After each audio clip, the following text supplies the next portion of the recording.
As the quest for knowledge continues to progress forward, we find ourselves still asking questions about human behavior, social technology, and the future of mankind.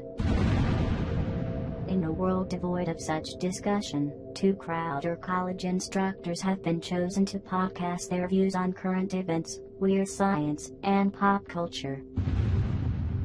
And now, broadcasting from Crowder College, this is Psych Out with Nathan and Jason. Welcome to the world of tomorrow!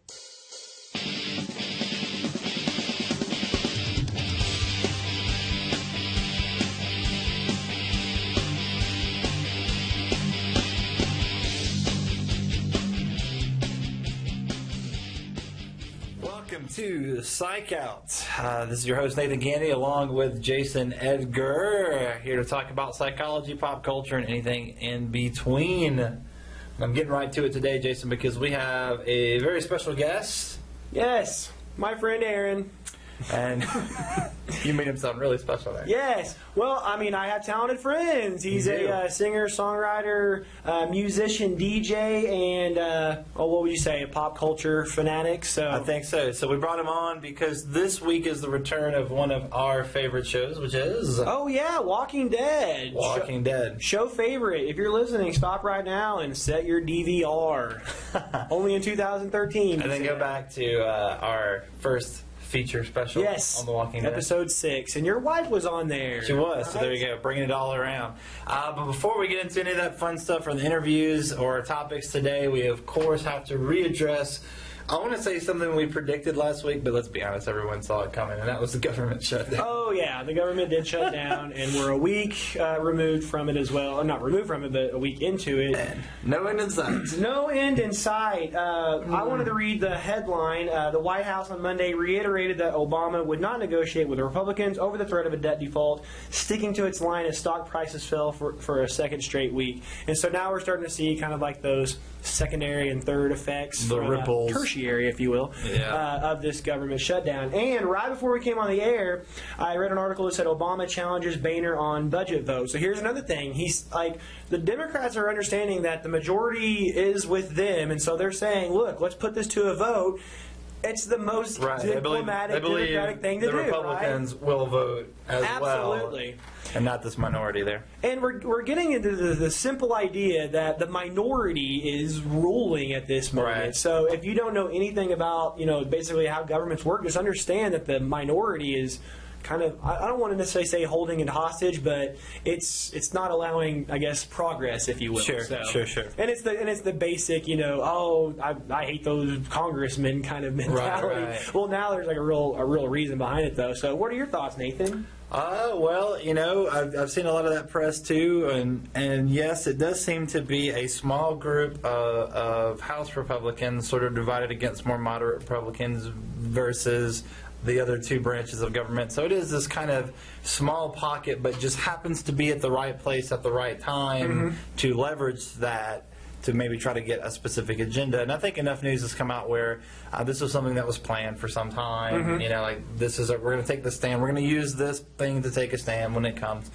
Overall thoughts, I just obviously don't support it. And outside of my pure political reasons, which is something I typically don't talk about on podcasts, but just for the fact that, there are men and women who aren't getting paid for work. Absolutely. That the government, this budget depends on their livelihood. And when you hear congressional, or in this case it's more House of Representative, but when you hear political figures claiming to take a stand, yet they're not giving up their paycheck, whereas millions of men and women may ultimately give up their salaries. It just seems incredibly unfair to them. I just feel like there could and should be a different way to address this issue. The one that I really focused on was the WIC program with women's, infants, and children. They're not getting their assistance, and that just really puts things in perspective. And a week into it means that we're now a week away, or about a week away, from the debt ceiling discussion. Yes. And we need to have a Congress going, otherwise we're not going to be able to raise our spending limits, and we're going to default on all of our loans. And you know how you feel whenever someone doesn't, give you the money that they owe? Well, That's America in a couple weeks to other countries, and it's going to have global repercussions, all because we, want to defund Obamacare so bad. So, it's going to start getting really hairy here in a week. And I was going to tell you, Nathan, that I spoke with Ron Cole because he wanted a little discussion on how to debate at the judge debate at the debate tournament I was hosting. Absolutely, and our poli-sci guy. So yeah, a big political science guy. And I asked him. I mean, you get somebody like that in your presence. You say, "What do you think about the government shutdown?" And he says it's small potatoes compared to this debt crisis discussion coming up. So him saying that alone was reason for me not to sleep very well for the past couple of days. So, anyways.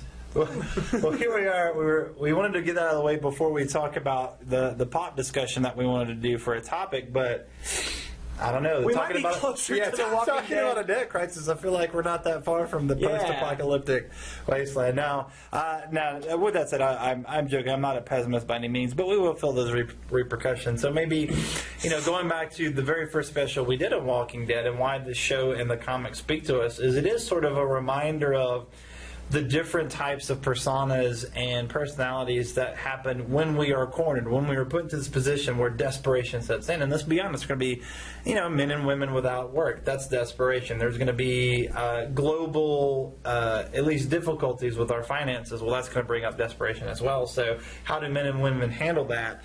And Walking Dead is that nice little microcosm of the most barest, purest, in this case, so it's survival. Yeah. And what are the different types, good and evil, in that big gray area in between? So. And are you kind of referring to season 3, whenever the governor rises, where that's a type of person that would occur in a zombie apocalypse? I think so. And honestly, there have been individual character decisions where I'm like, no, that's dumb. But as far as the players in both the comic and the film, the TV show, yeah, I think they're all legitimate people that would appear. There is no point of view that I thought that would never happen in an apocalypse. No, absolutely. And we've seen war-torn nations, we've seen crises, and we've seen these players, both good and bad, emerge. So what I was going to refer to, and what got us on this discussion was that you're a big fan of not recycling our topics, and so we wouldn't necessarily talk about zombies today because that would be the first season or two. But in this actual objective apocalypse world, you would eventually get to the point where the zombies weren't so much of a threat and your fellow man was a big threat. Absolutely. And so we saw that in season 3, and we're going to probably see it in season 4, where now they combine the two. And you've already seen little glimmers of this in Woodbury, but it's whenever the humans start using zombies as weapons. In the smallest little glimpses of season 4 that you've seen, you see sabotage happening at the prison. Yeah. And that's where I wanted to transition into right before we go into our weird science. The comics are actually reaching a point right now where they do special editions. So, Nathan, do you read the comics or anything? I'm not as far as you are ahead. Oh, okay, but you've read them before? But I'm a little bit into it. Well, what they do now, and especially in the age of the tablet, is they have advertisements, right? Yeah. Well, The Walking Dead has advertisements has been for a while, advertisements for its own great comic series coming up in the next few comics. And it's, I want to say it comes out on October 9th. But anyways, what's been happening, and I don't want to give it away too much, but after the governor and after there's a little bit of there's a longevity where they're just trying to survive and things like that, there's another leader that kind of rises up, and his name is Negan. And what he does is he does what I've always referred to as a racket. What he does is he provides you 50%, or he provides you 100% security, and he charges you 50% of your supplies. Yeah. And so you have to go out and you have to forage for stuff, and then you have to give 50% of it to him. And if you don't give it to him, he will beat you with a baseball bat. And what I'm hoping is that they probably go that area into the series, because boy, I tell you, he was way more menacing than the governor. Wow, that's high quite a claim, yeah. But again, a reflection of something that actually exists in modern society, even ancient society, but something we still have problems with today. Yeah. And just to put a cap on that, so that guy exists, and Rick is still alive in the comics, and in the next episode, them and each other's armies are going to be at war. And so it's almost what I would consider like a comic series finale, but there's going to be season finale, but there's going to be about 6 comics. Yeah, that's very cool. Yeah, fun stuff. I think so. So what we're going to do is we're going to take a break, and when we come back, of course, do our weird science, but keeping with our theme of survival and zombies and just some of that craziness, we've each found some topics that we think you'll like. So let's take a break, and we'll see you then. From my heart and from my hand, why don't people understand my intentions? Weird science. Weird science. Welcome back to Psych Out, and it's time once again for some weird science with our little footnote today. We're going to do some creepy, strange, scary, Walking Dead based survival science. Creepy science. I'll have to remember that when we get towards Halloween. Yeah, Ramp up the creepy science. Oh, I'm excited for the Halloween episode of Psych Out. Self-promotion before it even begins. And so Jason and I each brought a topic, some science to the table, and then also we're going to do a little bit of question and answer based on a topic we were mulling over about the psychology of relationships during an apocalypse. So I'm going to start first with, let's talk about Walking Dead as a TV show, a movie, a comic book, or, just recently, a couple months ago, I went with some friends to see a scary movie. And so some scientists brought up a question. This is actually something we've been asking a long time, Jason, and I'm sure you've caught yourself doing this. As you're watching a movie and it's really scary or really intense, and you can just feel that anxiety, and your gut reaction is just to start laughing. Yeah. Or smile, or that just that sort of uncomfortable, like, can't help but have that stupid grin on your face. Oh, sure. Even though it's a terrible situation that you're watching. Or watching somebody get hurt and you're laughing. Right. It's like, oh, I feel bad, but it was funny. Did you ever do those like haunted houses, the carnival things at Halloween where actors are there and you walk through and they try to scare you? Yeah, I have debaters that do certain things at like haunted houses and stuff. Cool. Okay, yeah. Because they need actors. They have to act like skeletons. Absolutely. The last one I did, this was several years ago. Was my defense. Like, I was getting really scared. Things are coming out at me, and I just couldn't stop talking and laughing. I just was like, I'm running my mouth. Yeah. And so, why do we smile when something is scary? Well, I'm going to give you two theories, both based on sort of an evolutionary response. And the first is, many of you have seen dogs and cats do this, but certainly primates do this, where a monkey gets really mad, let's say, since they're a primate, and they bare their teeth, grinning at you as a sign. And we'll find like other animals, like let's say I'm the beta monkey and I'm scared, I will still flash my teeth back. I will smile back as sort of a way to say, hey, it's okay, you win. Totally get it. You're angry. You're better than me. Look, I'm showing you with my facial expression. And so sort of the evolutionary psychology idea behind this is humans have basically inherited this adaptation of, oh no, I'm uncomfortable, I'm scared, what am I going to do? I kind of smile at it to maybe make the threat go away. Yeah, okay. You know what I mean? In this case, kind of a holdover from an actual animal grinning because they're going to eat us or something. So kind of like a social response to, hey, I submit. That kind of a thing. So I thought that was kind of interesting. But then Fear smiling.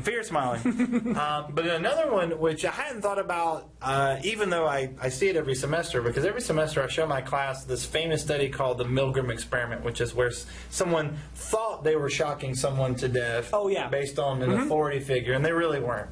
It was about to see, would you do something that an authority They'd have an actor in the other room like screaming profusely. Yeah, absolutely. Right? Okay. And what I show them this little video clip, and what's always interesting is the beginning of this clip, as the person is first starting to scream, you'll see that person start to laugh. You take that the wrong way, like, man, they're just like a evil sociopathic person. What's going on there? But it's something we do too. In fact, I watch the students, they start laughing at the beginning as this person is yelling and being shocked. And so the idea of the second theory, why do we smile or laugh when we're scared, is it's basically a way to try to reduce our anxiety. You're basically acknowledging that you feel really weird and uncomfortable. And so since laughter typically produces endorphins, makes us feel good, it's kind of a knee-jerk reaction to maybe this will make me feel better if I laugh. And I've certainly done that. We've all done that. Whether it's a movie or real life, and there's this point where you're just like, I gotta laugh because it feels weird. I was going to say a good study of this would be like, I remember vividly during Jurassic Park, whenever he was in the movies. It was one of those first movies that had those, it was real quiet, and then like a raptor would jump out and scare you. Yeah. The reaction of the audience was, and then they start laughing, right? And so it's not just you that's fear smiling, it's everybody that's fear smiling. Now, I wanted to tell you something else, Nathan, that I had just read on our Cracked website. Was it also in regards to kind of like a sign of fear, is that our tears are a sign of some sort of fear going on. And so it's our way of, instead of shouting for help, when humans see another human crying, our immediate response is there's something wrong. And so that's like a nonverbal cue that's like, something's wrong, help me. And so, I don't know, you just said something about fear smiling, and I was like, oh yeah. No, those are all the same, because they're all talking about biological adaptations to change our body, to let people know, hey, we're... And we might be in a situation where we can't make any noise, and so it's like, look at my tears. Look at my tears, I can't talk. Just point your eye. Look at this.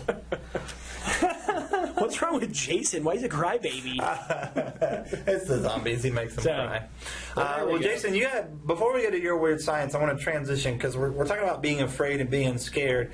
But one thing, if you watch the Walking Dead show, and certainly if you read the Walking Dead comic, is there are other emotions on display. And the one we were kind of joking about was just good old carnal sexing it up. Episode 18. Or if you want to be more sort of a total picture, the romance, the passion, that stuff, and you think, okay, it's surviving and monsters and trying not to fall asleep, but yet here you have men and women finding romantic connections and passionate with each other and sexual with each other. So, toss to me, why did that interest you? What brought you to this point? Whenever you watch Walking Dead on television, television always seems so, like, sex scenes always seem so superfluous. You know, like, even like it's the second episode ever of Walking Dead, you see relationships between Shane and Lori. Boy, it's been a long time since we said those names, right?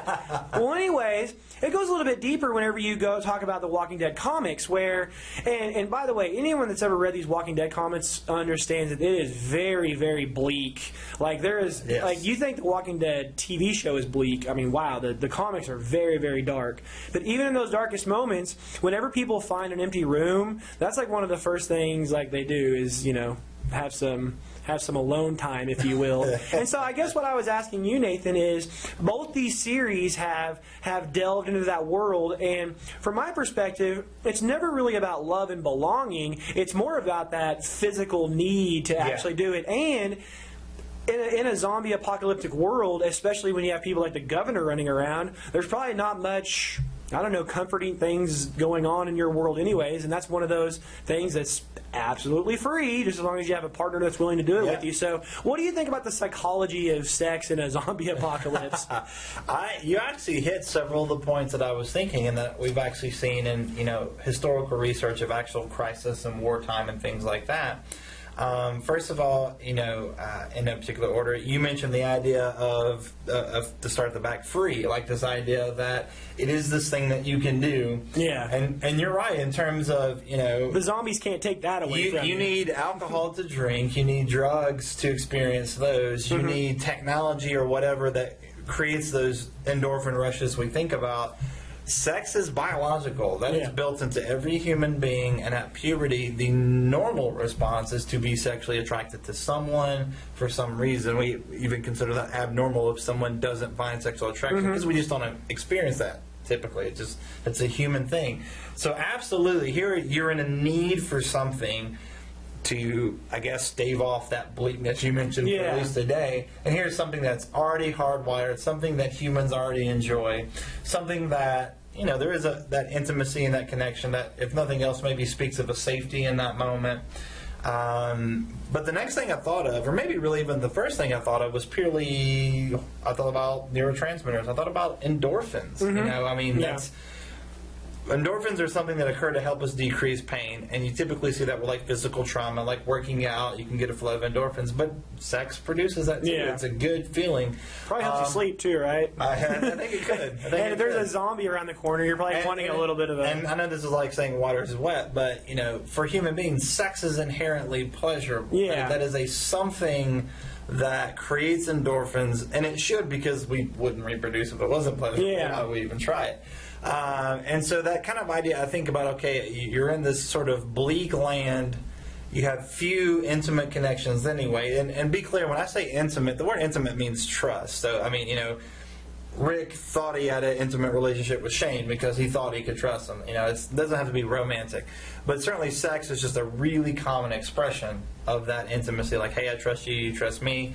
At least, looking at the romances that developed in the show, I mean, typically those are characters who took a while to grow, but at that point where they're having sex in the show, they're kind of saying to the audience, these two have each other's back totally. Like, this is an intimacy thing. They're going to err on the side of, if it comes between me and you and my loved one, I'm going to go for the loved one. Like, this relationship is more important than this friendship.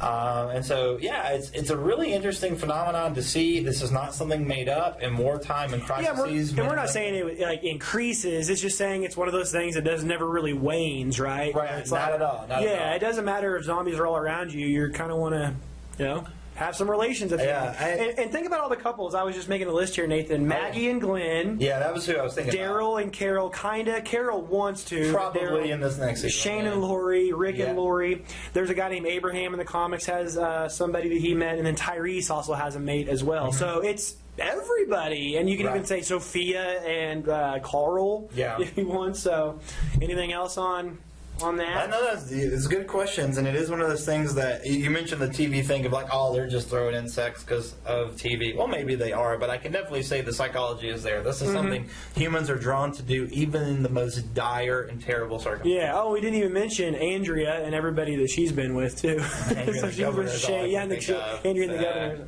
Well, all right. Do we want to? We've talked a while. Do you want to talk real quickly about what I found on Cracked? Yeah. Let's put a pin in the zombie discussion by bringing up some of the science behind why we shouldn't be scared of a zombie apocalypse. Yeah, and we're not going to... It's our friends at cracked.com who said the 6 reasons why a zombie apocalypse will never occur. And we'll just zoom right down to number 1 because I thought it was funny. Yeah, look them up. They're really fun. Good science behind it. But let's do number 1 because it's pretty apropos. There's just too many humans with guns. And as twisted and sad as that statement is, it's also correct. I totally buy into this. According to U.S. estimates in 2004, that was 10 years ago, 14 million people hunting with a license. So, I mean, you get one person that did not get bit, and he's a hunter, he's going to be able to mow down zombies at an alarming rate. And the point where you have, and they even say that 14 million people is about the size of Los Angeles, that's a huge army that you could just surround yourself with and just mow down zombies. And secondly, and we've talked about this too, that whenever that good old Second Amendment comes into play, and people don't think that the government will ever go against us. Even if they do, they're not going to do it from a guns perspective because they're not going to want to go knocking on people's doors saying, hey, give me your guns, right? Everyone's armed. Like, that's a whole other discussion altogether. But the point is like gun sales, even Smith & Wesson, like last year, had their highest record to date of sales. And it's all because there's like a fear of gun control. It's like Obama, even though people think that he's big into gun control, he's done nothing but great things for the gun industry. So you think about all those people that have 2, 3, 4, maybe 17 guns in their closet, they're not going to go down without a fight. And also, here's another thing, Nathan, they are happy to hunt. That's the reason why we have deer seasons and things like that, because if we didn't have seasons, there would be no deer left. We need a limit. Yeah, I absolutely agree with that. Having a human proxy to shoot in an uncontrolled fashion, we would take care of that. And then, I mean, we have sniper rifles. We would just get on top of buildings, and I mean, the zombies don't stand a chance. Not at all. All right, well, there's some weird science for you. When we come back, we're going to have our featured guest and feature presentation, along with some original music. So stay tuned. We'll see you then.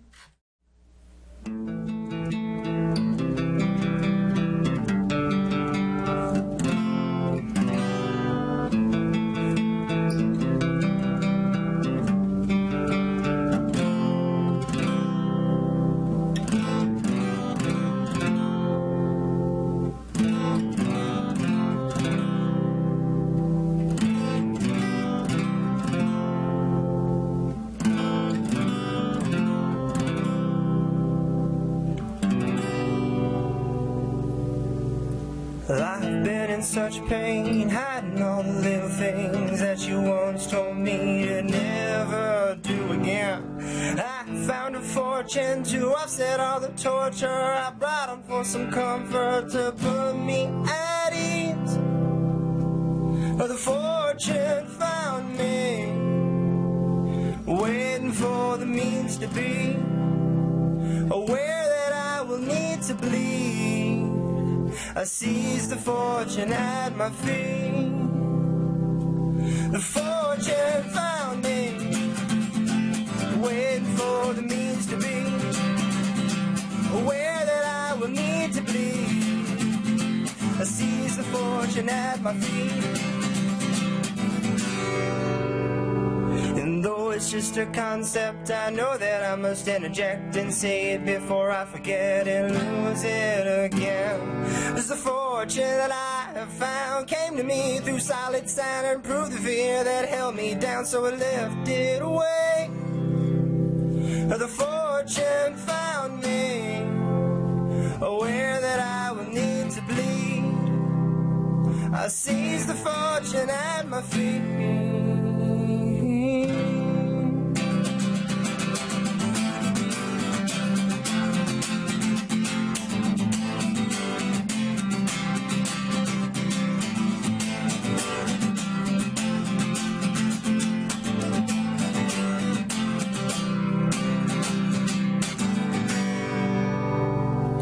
I think I've been unclear to make you think about what's here. The faith you need to face your fears, so there, lift it away. The fortune found me, waiting on the means to be, aware that I will need to bleed. I seize the fortune at my feet,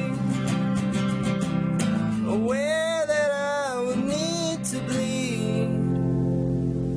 I seize the fortune at my feet.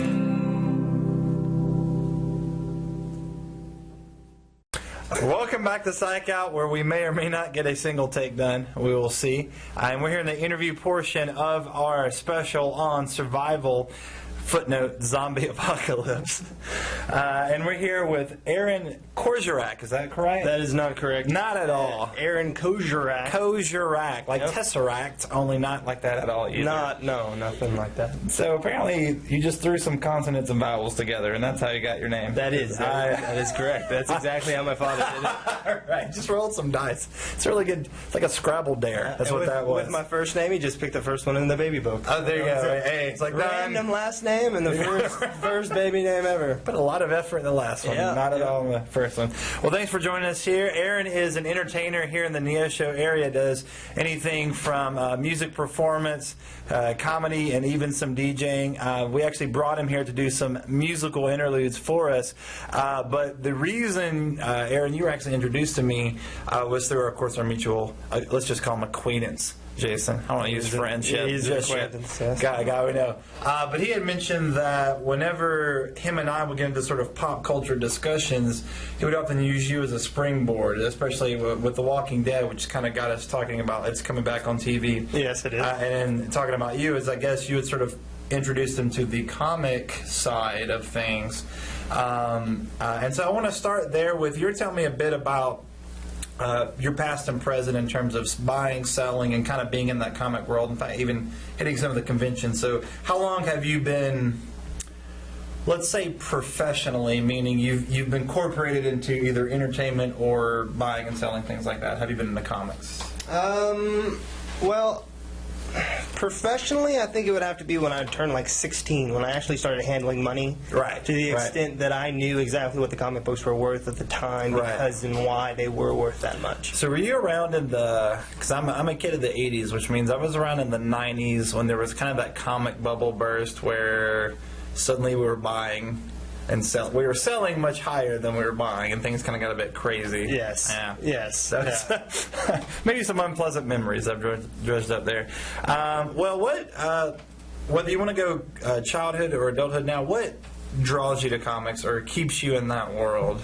I've always been really creative, and art has been a big influence on my life. And I really like having the amazing art in my hands. Yeah. With what you get from comic books.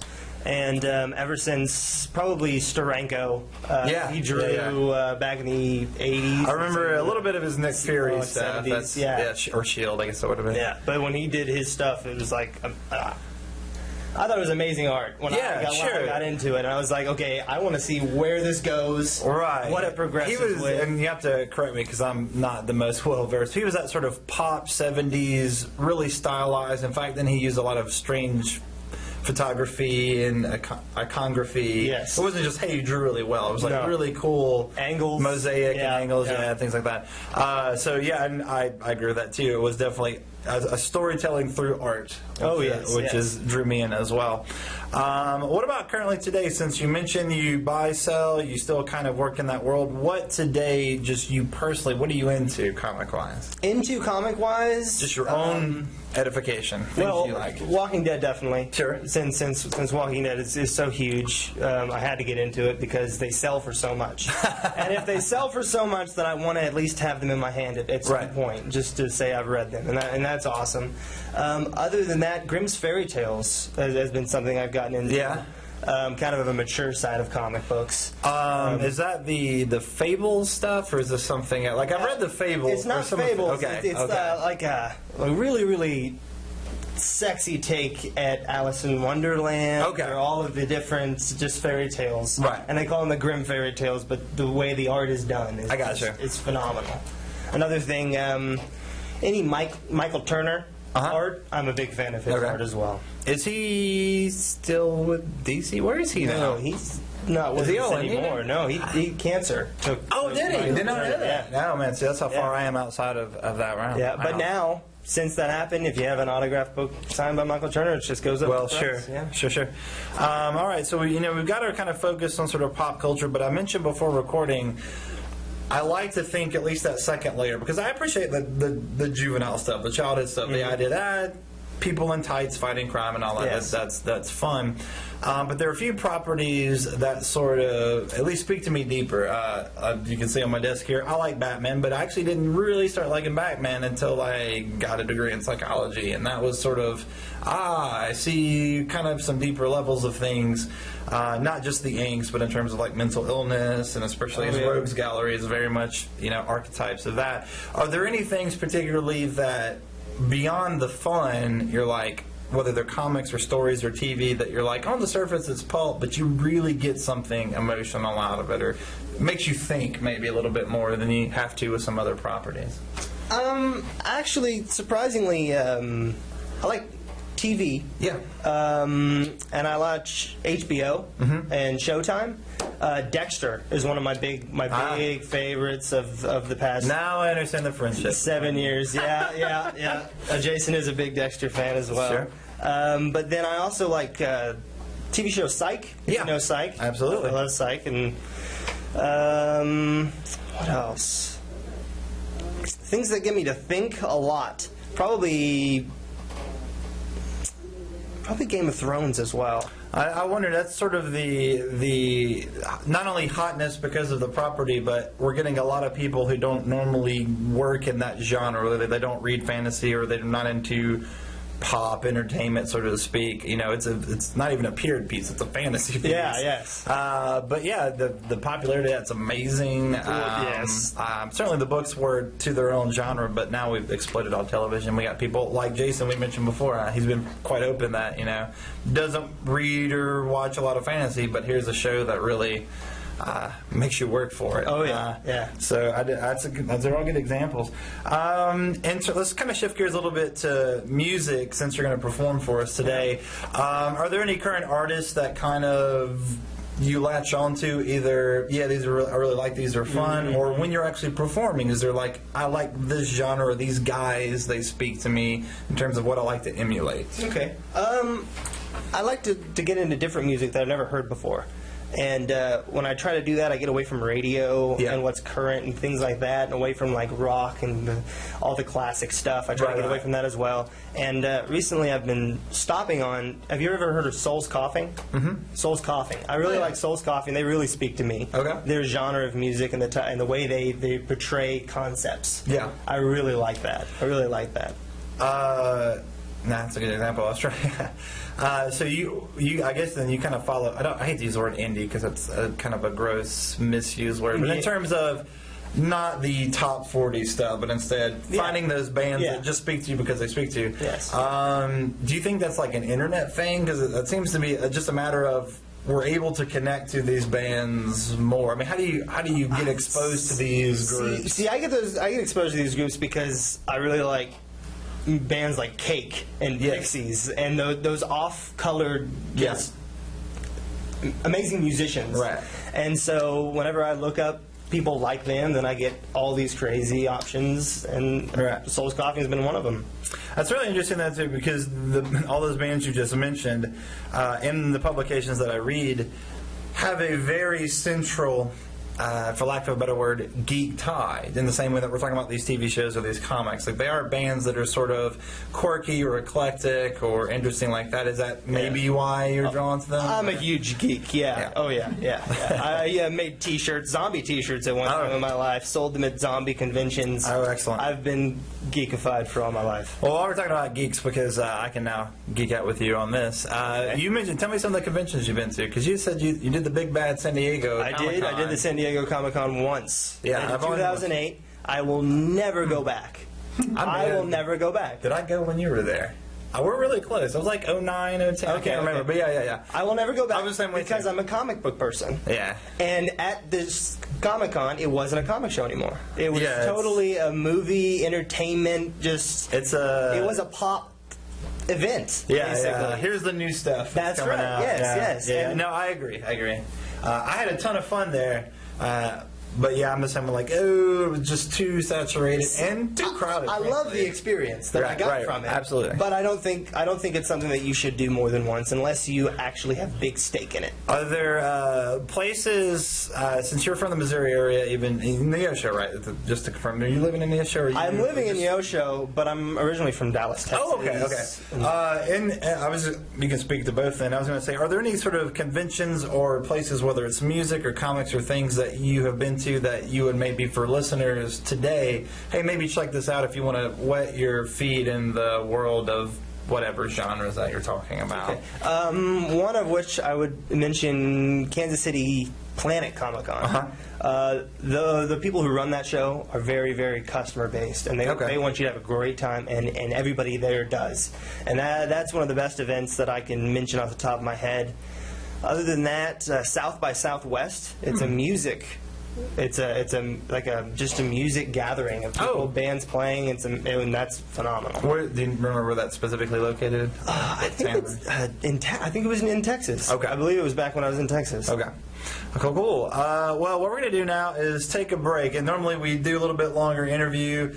But we want to get to the music because that's why we have you here. Yeah. And so we'll take a break. We're going to set up, and then I've got a list of songs, but I've decided that since Walking Dead was sort of our impetus to talk about survival, to talk about zombies, and just to kind of get back on this geek throne, you're going to sing a song, and let me make sure I get it right. Correct me if I'm wrong. My Zombie Love, parentheses, the Undead version. Yes, that is accurate. I wrote it for this interview that I knew I was going to be having. Outstanding. Her name is Laura, that I gathered from her name tag. She was a waitress with a green vest that happened to be magnificently painted red. Painted red, painted blood red, I confess. 'Cause Laura's a zombie, a flesh-eating zombie.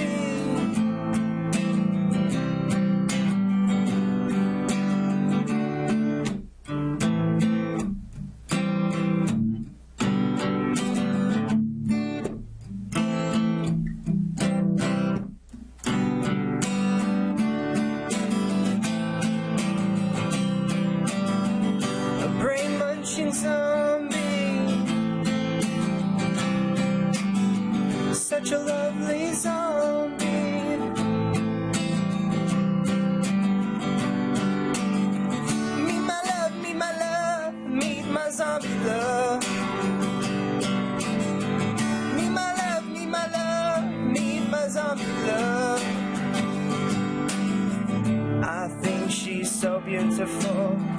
I can even see some of her skull. She's beautiful inside and out, 'cause her insides are out and her outsides are everywhere. I'll give her my life, I'll give her my heart, I'll give her my brain. I'll give her my life, I'll give her my heart, I'll give her my brain. Her name is Laura.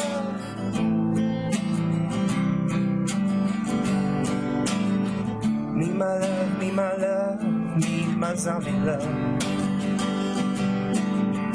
Me my love, me my love, me my zombie love. Me my love, me my love, me my zombie love. Her name is Laura.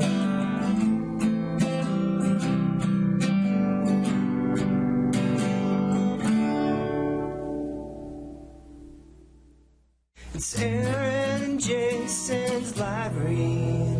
Yeah, episode 34 is brought to you by Aaron Kocurek, the entertainer. This is me. Aaron, do you have a CD coming out? I do. That is a coincidental question. I have a CD coming out probably the same day that this interview comes out. And how can our listeners get a hold of that CD? Well, the day that this interview comes out, I will be performing at Kitchen Pass, which is this Wednesday night.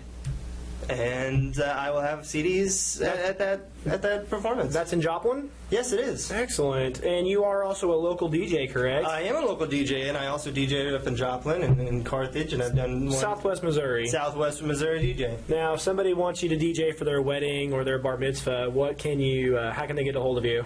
They can get a hold of me on my website, which is aaronkocurek.com, AARONKOCUREK.com. Are you also a live performer? Can you play the guitar live? Well, that is what I will be doing Wednesday night at Kitchen Pass. I'm going to be playing on stage there out on the patio. Can we listen on the patio? Yeah, you can listen on the patio. I guess that's the whole point, right? That is the whole point. And the songs you played on the podcast today, we had a little rendition of Weird Science. Weird Science? Weird. And the name of the zombie song was? Oh, My Zombie Love, the Undead version. I prefer the dead version. And last but not least, your solo track there was The Fortune. Yes, The Fortune. Written by who? Written by me, and that's also going to be on my CD coming out. The Fortune, singer-songwriter Aaron Kocurek. And you already told us where your next gig is. It's going to be at the Kitchen Pass on what night? Wednesday night. This Wednesday. What's tonight? I don't know when this is coming out. Wednesday night, October 9th. October 9th. Yes. That is correct. Fantastic. And last but not least, how many songs total do you have in your repertoire, Aaron? Total songs, probably about 17 to 20. I can play at the drop of the hat. Excellent. Well, thank you, Aaron, for coming on to our show, and we'll see you later. It's Aaron and Jason's live read.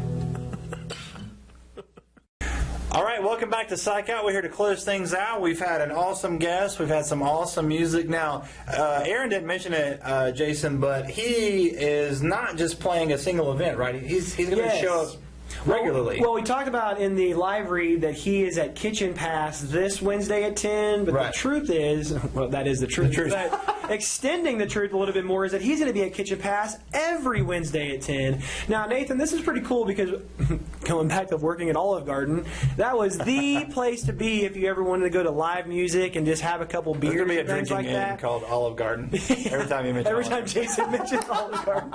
No, go ahead. But anyways, what I was saying was, like, I mean, Kitchen Pass is legit. So, and Nathan's got a standing gig there every Wednesday. Not Nathan, Did I just say Nathan? I meant Aaron Kocurek. If I do, I've missed it. Anyway, so catch Aaron Kocurek, our musical guest, every Wednesday at 10 at Kitchen Pass. Cool. Now, Jason, we had a couple of things this weekend, but let's just get your big one out of the way because, man, you were busy. Oh, yeah. I had my busiest weekend this week.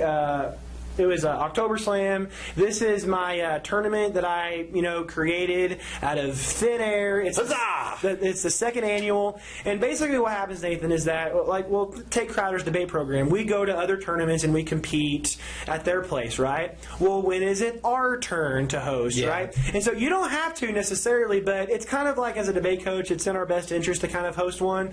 And so we have I have to make sure that, I got a concession stand running, take care of the team's entry fees and things things like that. Speaking of which, I had one team that surprised me. Kansas State University was there, so a Division I school.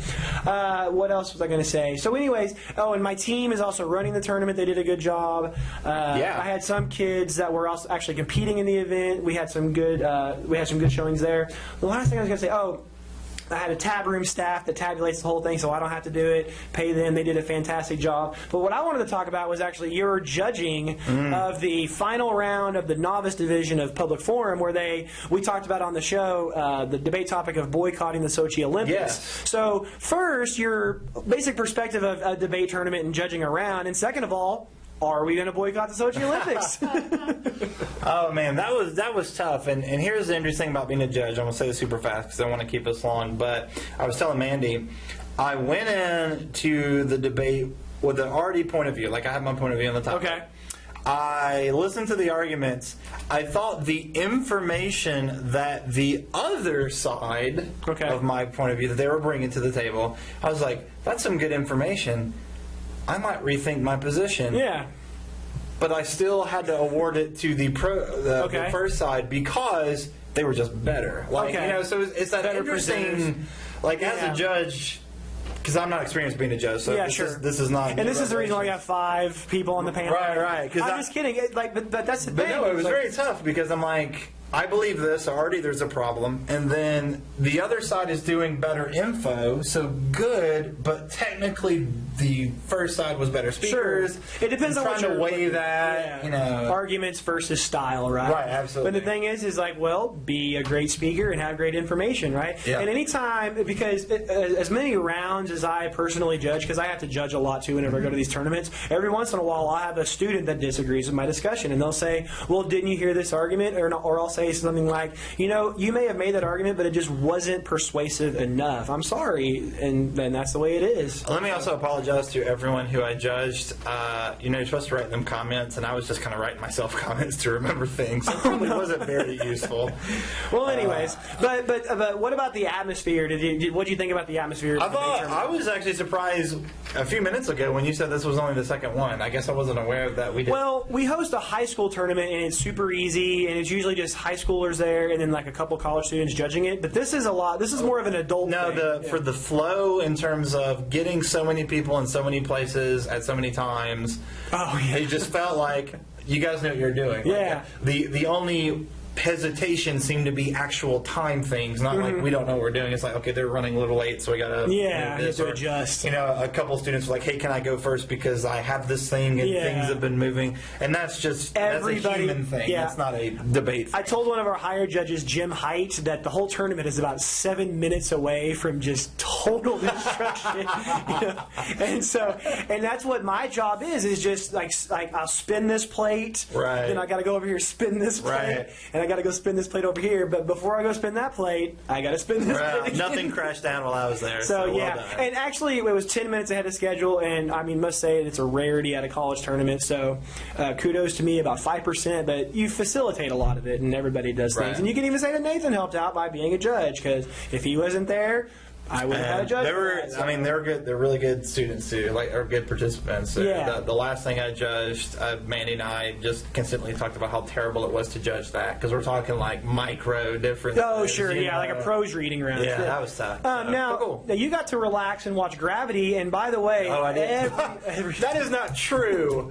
You do not relax when you watch Gravity. Let me just clarify that. I know what you meant. I'm still hearing people talk about how amazing this movie is. It is crazy. And it's not for lack of me not wanting to see it. It's just I haven't had any time. Yeah. I'm going to go watch this. Now, what did you think about Gravity? Oh, man. This is the Sandra Bullock, George Clooney riff in space. I'll give you the bad first, which is very little. And it's just a little bit of the science was off. Even kind of, if you know a little bit of high school physics, like, okay, they kind of... high school physics, okay. They kind of added that for... That's not escape velocity. Right. There's a little bit where, like, I don't think space works that way. But with that said... Amazing, just technologically speaking, the acting's incredible. I know the internet's starting to whisper Academy Award for Sandra Bullock. I thought that about 15 minutes in. Really? I was like, she is tearing this up. And she's one of those people that has haters, too. She absolutely does. I was like, why? Like, she's great. All I can think is, people, it's the same thing like the Ben Affleck Batman. You remember the one or two movies you hate them in. Yeah. And you're like, that person's a terrible actor. Like, here's a bunch of stuff they're really good in. She's just cute, you know. You want her to be your mom. You know, it's it actually works though because the whole theme is very maternal and it's cool. But I mean, the action sequence is pretty much an 80-minute action sequence. This movie. Oh my god. It is. I mean, literally, you're just like, oh my god, I gotta breathe. And I told my wife this because she wasn't at the movies with us. She was at work. I said the funniest part of the movie was it's near the end and this thing happens. I won't spoil it. Another intense thing has happened. Oh, yeah. And there's like a couple behind me, and I hear the one behind me go, oh, that would really freak me out. And my thought was, now? Yeah. Like, what about the last 70 minutes? Yeah. And Nathan doesn't like when people talk in the movie. I don't either. Oh my gosh. I'm not even going to get into the kid movie I saw this weekend. Oh, yeah. And these kids that drove me. Well, I was going to say that on Rotten Tomatoes, it's in the high 90s. 98%. 98% on Rotten Tomatoes. So I highly recommend the movie. Now, if you have any sort of like, and I'm being serious when I say like my wife has a legitimate like space phobia, like that's like space madness, right? Yeah. But I mean the like weightlessness, like that upsets her. And a lot of this movie is based on the idea that you have no frame of reference in space, and so if you get vertigo, or dizzy, it's just perpetual. It's going to be tough to watch. And I'm not teasing my wife. If you can't handle that, this movie cannot be watched. It will be very tough for you. And the first scary thing has to do with someone floating and spinning in space, and you're like, if you can't handle that crazy. Even I was like, okay, we're going to have to stop. Yeah, if you can't handle the teacups, Disney World. Great movie there. Check it out if you can. It's one of the few movies I will say see in 3D. See in 3D. If you have an IMAX, I can only imagine what that would be like. But this is a movie that uses its 3D in a very good, very subtle but necessary fashion. So enough raving on that. There you go. Well, I mean, we've gone so long today. I think we're going to have to go ahead and call this a special edition podcast. We'll see what the final is. We push quickly. We'll see what happens. But let's talk about our toys real quick. We got our toys. Oh, we do. Yeah. All right. Well, so, you were carrying that in the hallway like all day. I'm not sure what was happening. So you talk about that. Well, first. I already have a Walking Dead regalia right here with the little Rick doll. So this is in honor of the October Slam. This is a gavel, and if you're going to have like a theme or your topical weapon in the zombie apocalypse, I think I would be like the gavel. Yeah. Like a zombie comes and I'm like, just bam, boom, and I also persuade them not to. What does Tyrese have? A little pickaxe? Little tiny pickaxe, yeah. Little pickaxe. So it's kind of like that. Oh, and oh my God, so much to talk about. One of the episodes from Walking Dead this season is going to be based directly from a comic. So It's a lot of press on that. So what's your toy? I brought Batgirl, and because my wife, she's a pawn. She is. She likes Batgirl. I mean, she likes superheroes like I do. So sure. So I was kind of like, all right, this is going to represent my wife here. There you go. Yeah. That's my little saccharine. Intimate boy. And it's only been recently where we've had like really great female heroines in pop culture, like Batman, Superman, the Hulk, like Green Lantern. For a female, it's like all no these shortage of male characters. And so guess what? To tie this all back around, think of Michonne, a BA female character. Absolutely. Dare we say probably the strongest character in the Walking Dead universe. If I had to pick one person of the entire group, Michonne. She's not going to be great for company. Like she's not a talker. But if I got to get from point A to point B, I want her. Yeah. Absolutely. I'm going to tell us one more thing real quick I didn't mention to you, but since we've been kind of talking about zombies and we tried not to tread over old territory, I haven't got to talk a lot about the video game The Last of Us. Sure. I just want to toss it out there for listeners. If you're looking for a way to experience something that's like The Walking Dead, but you're not watching it, you're actually playing it, which to me created even more crazy emotional feelings, check that game out. Can't recommend it enough. It's PlayStation 3 only at this time, so give it a whirl if you can. And my gamer friends that post online like a status that says The Last of Us best game ever, or it'll say like best plot ever. Yeah. And it goes back to that Grand Theft Auto discussion where it's like video games have like plots now. Yeah. And it's not just Mario. We're firmly in the cinema world. So, all right, we talked so much, Jason, but I love it. And now we'll talk when it's our podcast. We do what we want. Yes, we talk. All right, well, thanks so much for listening, guys. We'll stop there. Next week, who knows what we're going to do? We know what we're going to do, but I don't remember, so I'm not going to say it on the camera. But tune in and find out. We'll see you then. Peace out. Bye. When the cavalry comes, we're looking for a reason to break down these walls and jump. When the cavalry comes, we're looking for a reason to show you the brave don't run. No, they don't run. Well, a proper cup of coffee from a proper coffee shop was all Go. This is the interview portion in 5, 4, 3, 2, 1. We're silent. Oh, good times. All right, this is. There went the mojo.